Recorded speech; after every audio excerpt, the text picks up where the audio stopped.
ఇక 2 దినాల్లో మన ఆచారం ప్రకారం ఆయుధాల పూజ మొదలైతాది. అందరూ సిద్ధంగా ఉండాలా. బైరా ప్రతి ఏటా ఇట్టానే పోటీ జరుగుతా ఉన్నాయే. ఆ దేవర గెలుస్తూనే ఉన్నాడు. ఆ దేవర గెలుపుని ఓర్వలేకపోతాడాం. అయితే ఏంది ఇప్పుడు? ఆ దేవరగడు ఆయన సొంత మావలు కాదు. ఇంతకాలం కలిసి ఉన్నోడ్ని ఆఖరిసారి కూడా చూడరా.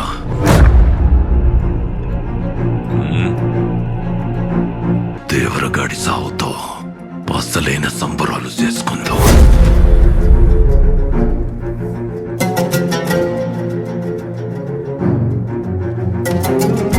దేవరకెదురెళ్ళి సంపటమా? సరిగ్గా మూతి మీద మీసం మొలవక ముందే సముద్రంలో ఉన్న సొరని చీల్చి చంపి ఒడ్డుకు లాక్కొచ్చి పడేసినాడు దేవర.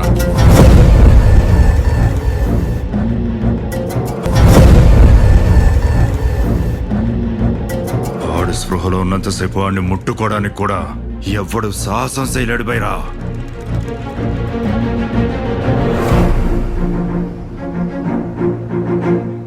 అదిగో దేవర వస్తాడు.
దమ్మున్నాడు నరకాల్సింది వెనక నుంచి కాదు ముందు నుంచి.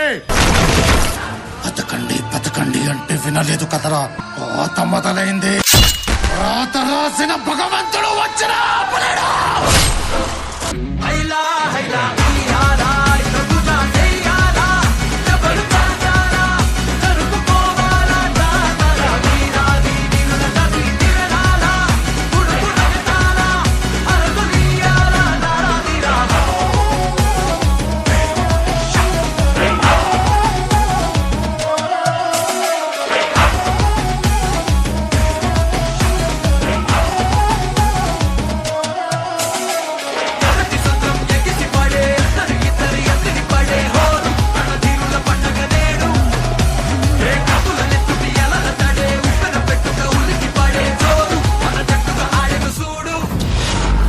దేవరు అడిగినాడంటే చెప్పినాడని.